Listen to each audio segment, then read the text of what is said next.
Hi guys! Magandang gabi. Welcome back po dito sa Gandara SRU channel for Showbiz Update. Andito na naman nga po akong muli nagbabalik ang nagmamaganda ninyong kachismosang Kim Pao upang maghatid sa inyo ng latest update and fresh happenings patungkol kay Kim Chiu and Paolo Avellino. And para nga sa gabing ito, of course, isa na naman nakakakilig at talaga namang himlay malala na update ang ating pag-uusapan dahil po sa Media Day ng Kim Pao. So, sino ang excited and should I say, sino ang hanggang ngayon abay kinukuryente pa din? Alam ko na kayo po ay na witness talaga ang malalim na pagmamahal ni Paolo Avellino kay Kim Chiu. So, eto na, talagang wala nang nagawa si Kim Chiu, guys. Hindi na napigilan si Paolo Avellino. Pero bago po tayo magpatuloy, bago natin yan talakayin at pag-usapan, sa mga hindi pa nakaka-subscribe dito sa ating channel, maari lamang na pindutin po ninyo ang subscribe button at notification bell na nandiyan sa baba para mag-i-updated ka at ma-notify tuwing may bago tayong chika at balita hinggil sa Kim Pao. Basta po mga balita at chika na may kinalaman kay Kim Chiu and Paolo Avellino, sagot na natin yan. So, eto na nga. Abaw, alam ko naman na kayo po'y hindi makakatulog agad-agad, kaya magtsikahan muna tayo. Alam ko na mahihirapan kayong makatulog dahil paulit-ulitin ninyo yung panonood ng video ng pag-amin ni Paolo. Pag-amin!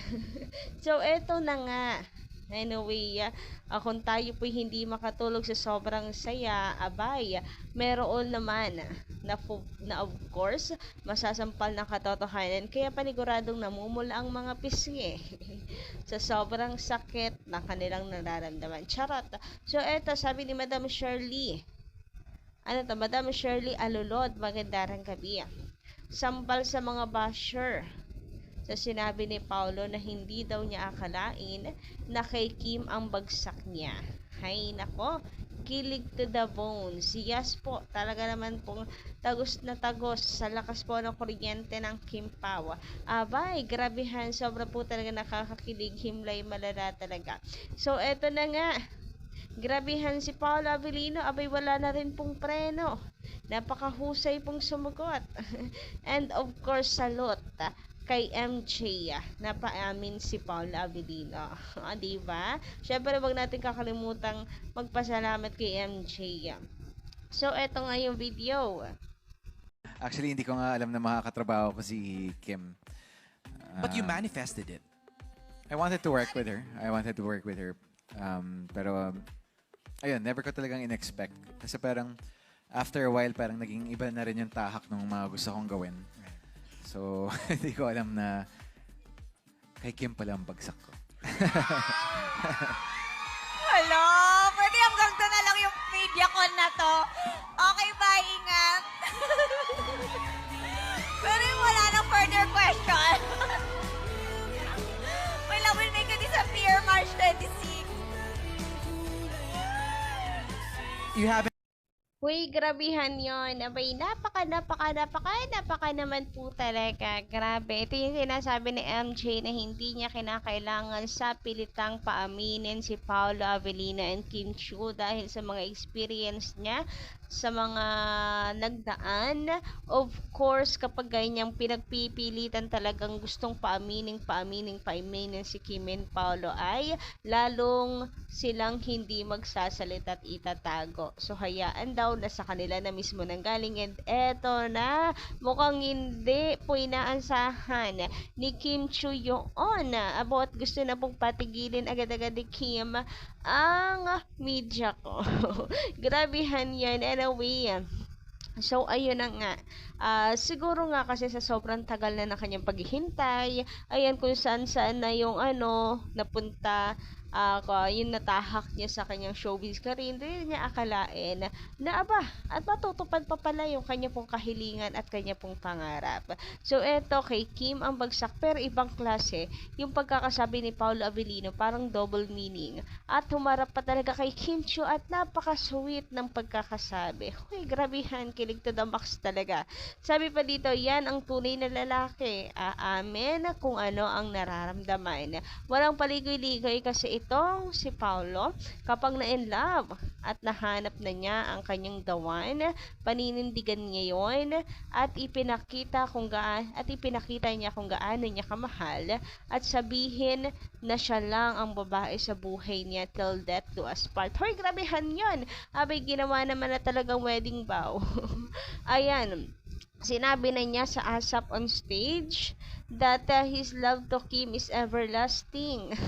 How sweet of you, Paolo Avellino. So, ayan, sa mga mga nag-aabang ano pong sunod sa Palangga Taka, hindi pala muna Aido, kundi kay Kim ang bagsak ko. Oh, diba? Yan, may kasunod na po ang Palangga Taka ni Paolo Avellino. Anyway, sabi naman dito, galing ni Sir MJ magtanong, oh my God, napaamin na. Paulo, sumisigaw ako dito. Nagulat ang mga tao sa bahay. I love you, Kim Pao. So, grabehan, hindi lang naman po kayo nagulat, pati naman po si Kim Chiu. And ramdam na ramdam nyo ba yung kilig doon? Si Kimi kilig na kilig din at si Paula Avellino, kilig na kilig din sa kanya pong sinabi. Kilig na kilig din talaga. Hindi mo love is in the air na talaga. So, ayan, na talagang ang mga damdamin na hindi mo na mapipigilan. Hoy, grabehan naman talaga yun. Ay, malayo pa po ha ang showing ng movie ng Kim Pao. So, what more pa sa mga susunod pa? Grabihan yun. Parang marami pang mga revelations. Marami pang mga pahayag si Kim and Paolo na hindi natin kakayanin. Kaya, ready nyo na yung mga sarili nyo, guys. Ayan na. Kalma lang. Alam ko na ang hirap. Ang hirap din makatulog dito for sure. Ano ba yan? Anyway, sabi ba dito, nakakakilig ka pa. Love mo na talaga si Kim. Hope you love Kim forever and ever. Love you both. So, sinabi naman ni Paolo Avellino, kay Kim ang bagsak, parang inaano na niya yun. Dinideclare na, kinukonclude na, kay Kim talaga yung bagsak. So, wala nang susunod pa kay Kim lang. Kay Kim lang babagsak. Gano'n pa. Yun lang interpretasyon ko. May kanya-kanya naman tayong interpretasyon. So, kayo ba guys? Are you agree? Kaya para sa akin, forever and ever na yan. Huy, grabehan. Anyway, sabi dito, Paulo, it's nice to tell the truth na kay Kim pala ang bagsak mo. Dapat lang because Kim ay mabait, malambing, maalaga, maganda, at sexy. What else pa ang nahahanapin sa isang Kim Chiu? Aba, marami pa pong kulang. Marami pa pong kulang sa mga sinabi nyo. Kinabahan ka naman agad. So, ayun, kagaya ng super talented ni Kim Chiu, napaka-madiskarte. Actually, sa lahat, guys, bukod sa, sa pagiging mabait, actually, dalawa yan pagiging mabait ni Kim Chiu and pagiging madiskarte ni Kim Chiu, dun palang jackpot na si Paolo Avellino. Aba, talaga naman po napakalaking bagay na ikaw ay madiskarte. Actually, yan po ang super insecurity na ng lahat when naging adults na. Yung edukasyon ay minsan wala na yan Nasa na lang yan, diskarte. Sana all talaga madiskarte. Kaya talagang lalo po nagtatagumpay, samahan pa ng napakagandang ugali. Diba? Lalong binibless.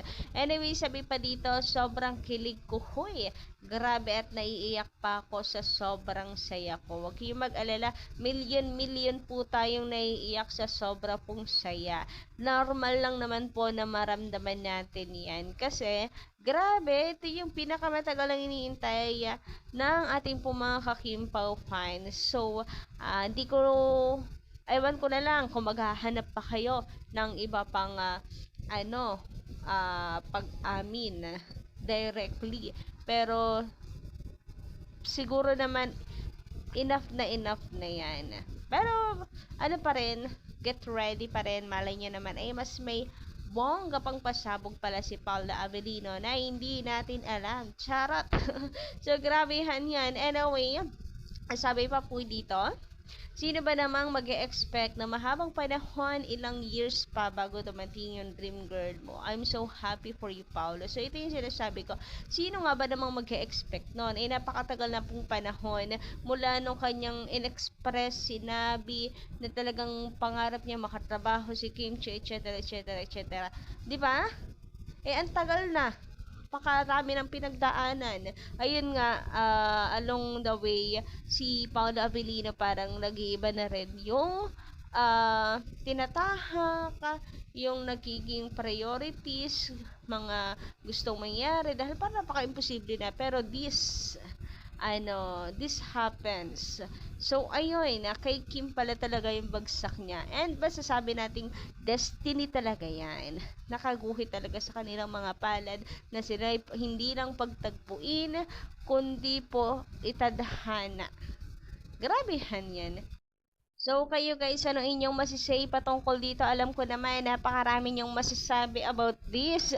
Dahil talaga naman pong hindi tayo agad-agad basta makaka-move on at makaka-get over dyan. For sure, ay nakatatak na sa mga puso't isipan natin. Anyway, hanggang dito lang muna ating update. Maraming salamat sa pakikinig. And don't forget to click the subscribe button and notification bell for more updates. Maraming salamat!